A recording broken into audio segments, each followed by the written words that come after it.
който е на 15 см, пак се зами през друг, пак се качваме на трети. Това ли ви кръстовище? Язък, че сте полицай, се излагате. Не виждам улица тук, има бордюр. Бордюр, повтарям, бордюр. Закон за движение по пътищата.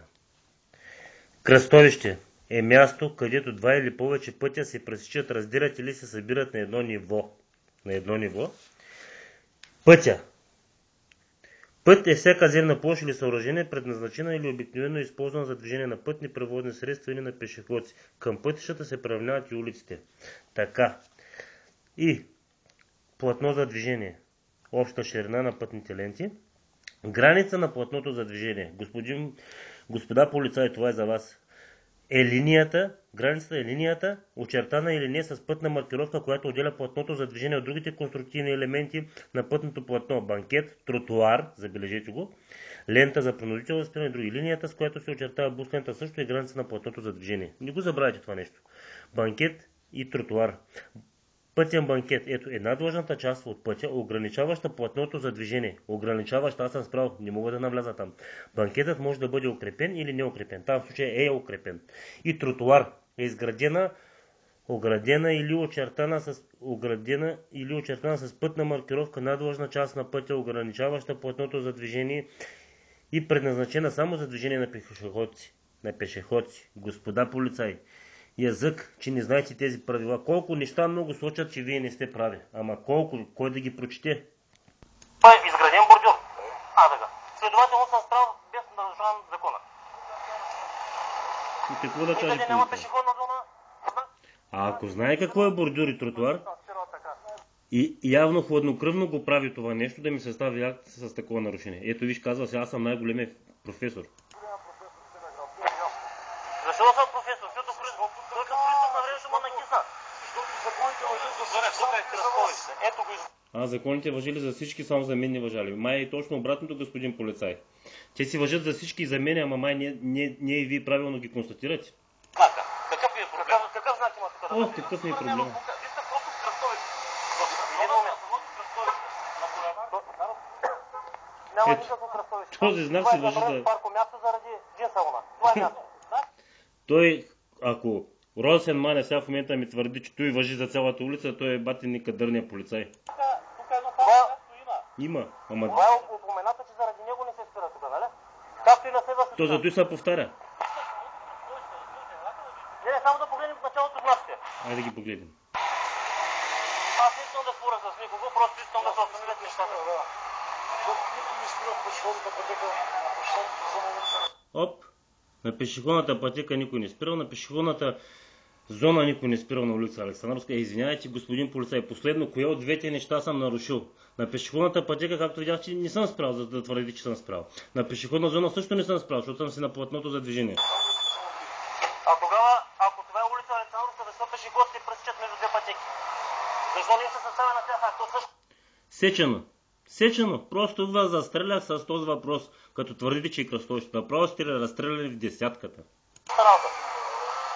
По закон трябва да използват пътеките, а не са прави. Защото това не е пешеходна зона. Няма го знака, ето го. Ето. Направо сте разстреляли и не знаете какво да кажете. Направо сте гола вода. Ето знак. Никъде не пише тук да е пешеходна зона. Само за мен. Абе, господин полицай, вие се правите на много мен, ама се излагате в момента. И хубаво направо показвате некадърност. Ама не за да знак. И да го видят всички, защото вие с вашата некадърност определяте съдбите на хората. Не само ви, и колегата ви, и другите. Както и Станимир Христов на времето на кисна, но всичко. Има време и за това. Аз какво нарушаваш, като спираш? Аз не съм нарушил никакъв знак. Ето. Тук е забранено паркиране. Един път го има този знак. Едно паркомясто платено. Там има 3 паркоместа. Втори път го има. И там има друго. Ако беше да не е цялата улица забранена, ще да има един знак в началото. Трети път го има. Защо ли се дублира 3 пъти? Именно за това, защото въжи само за паркомясто. Росен Манев ще ми твърди, че бил за цялата улица.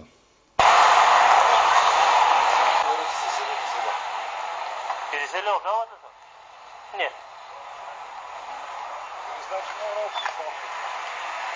Тогава трябва ли да се създава, който ни отговаря на истината? Добре, какво съм нарушил? Това какво е? Ето, тук не се вижда какво е, тук се вижда площадка. То може да е улица, но не е кръстовище, бе. Ето бордюра, ето го бордюра. По кадастрален план може да е улица и да се пресича с цар освободител, но не е по закона за движение по пътищата, защото няма едно ниво. И от хеликоптер да ги гледаш, пак могат да се вижда, че се пресичат, но не е по закона, по смисъла и по закона за движение по пътищата, както ясно е отразено. Те не са на едно ниво. Тук не се движат коли. Това не е кръстовище. Границата е определена с бордюр и тротуар. Преди малко ви го казах. Ето бордюр. Това какво е? Да не би тук трябва да се минават колите да се движат така. Или ако това е част от кръстовището, значи може да видим наляво към градинките, всичките барчета тук и паметниците за вас, господин полицай, сигурно са насред кръстовището, на шосето. Ето какъв бордюр са ви направили. Не съм справил на никакво кръстовище в момента. Това не е правилно и трябва да се спре докато е време. Да, хубаво ви го казвам на време. На другия ще му го кажа, на Росен Манев. Значи това не е правилно и трябва да се спре докато е време, защото няма нарушение. Това не е, ето виж бордюр. Това е площад. От пешеходната пътека има 5 метра. Защото няма 5 метра таксито от пешеходната пътека. Той трябва да се промени. 5 метра има ли от пешеходната пътека? Таксито няма. Даже от знака трябва. Ето ви 3 бордюр. 1, 2, 3,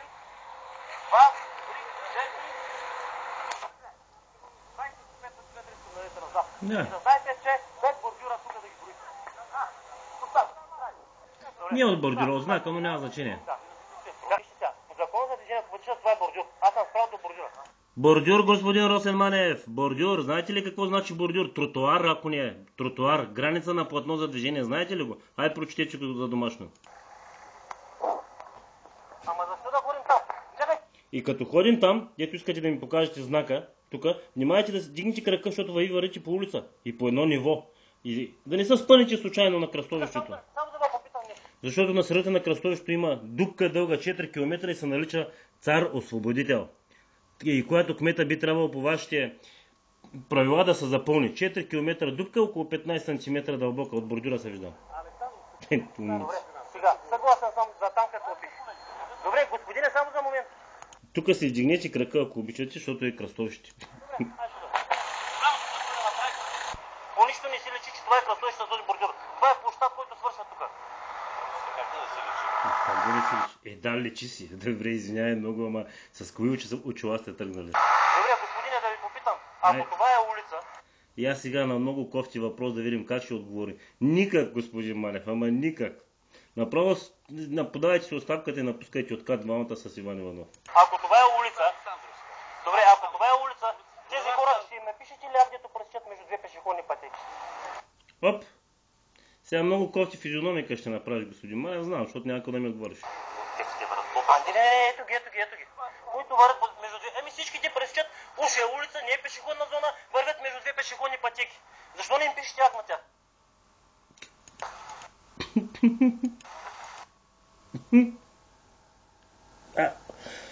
Мустака сте си го обръснали, да, виждам. Много странна физиономика. Май станах. Оп! И усмивката е старвахме. Много нещата, които май аз не ги знам. Ама май винаги знаете, не аз.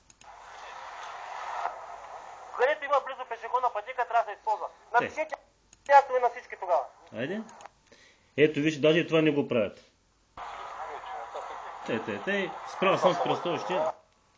В кръстовище между две... Улица Александрска, града Съвсовител до магазин СБА. Условията на ясно време тук пътна настилка управлява централно и паркирано кръстовище по булевард Цар Освободител Александрска между двете пешеходни пътеки до магазин СБА. Член 98, алинея 1. От Закона за движение. Искам да отразя, че... Контролният талон ви се взема. 20 лева от общината, защо не ми взеха? Ако е така.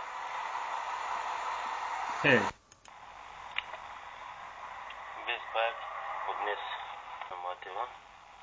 Ирина Матева. 71, 56,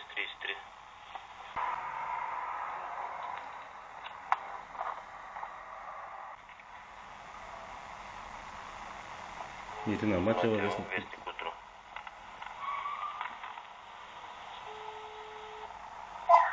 Добър ден. Госпожа Матева. Значи, Никола Стоянов се обажда, където говорихме там за пред салите, пред СБА-то, там за неправилното спиране, дето полицайите ми ръчнаха акцията, нямаше знак. Разбрах, така. Какво става? Кога ще се видим, нали ще излучаме? Ами, тук пая, той ние решихме, че просто вече няма смисъл да се. Ама вие решихте, ама аз не съм решил. Значи има смисъл, защото има неоснователно съставяне на акт. Плюс той вече сложиха... Заведете си делото в съда, ще го напишат тогава. Ама сложиха и знаци. Вие защо сега компрометирате така? Цял град сега излагаме се пред цял град, пишат мяк за кръстовище, а то няма кръстовище. Значи, разбирам ви прекрасно това нещо, като го обжалвате в съда, нямате проблем, ще го напишем. А защо? Към този момент решихме, че няма смисъл. Ние защо не искате гласно? Защото това е укриване сега на полицейски своеволия. Що сте свързани? Това е въпрос за укриване на полицейски своеволия. Не става. Платете се само, ако съда прецени, че полицаите действали неправилно. Обществото трябва да знае, бе. Дайте. Просто не виждате защото веднага като махнаха паека. Защото махнаха паека. Добре. Вече има сложени знаци, може да пише това нещо. Добре. Значи... Това ви казвам, обжалвайте си, ако нямаме нищо против, но въпросът е, че... Какво против да имате? Какво против да имате? 50 лева като не се жалят. Аз за това ви казвам, дайте сега една яснота, закона да се промени в държавата. Допринесете за това нещо. Обеща да провери, да сигнализира, да видим дали ще се промени закона, да се действа. Новия знак е поставен. Ето ги новите знаци. Забранено влизане. Забранено спиране и паркиране. И забранено на влизането, макар че тук има изграден бордюр. Няма смисъл. Забранено влизането. Възражението до началника на първо районно. Ако някой иска да не се спира там, би следвало да се направи както от другата страна. Има знак 18 метра, оказваш, и от тази страна да се постави. Ето го в жалба. И втори акт има след на 8 април за същото нещо. И най-странното е, че на Янтра пък пред Вимес, където има точно пресечка и кръстовище, те тълкуват, че там пък няма. А там са точно на едно ниво. А тук има бордюри и го таксуват, че е кръстовище. Ще се чуем и ще се видим пак на следващия клип на продължение. Направете сами изводите. Закона трябва да се промени, 50 лева трябва да могат да се жалят вече. Край.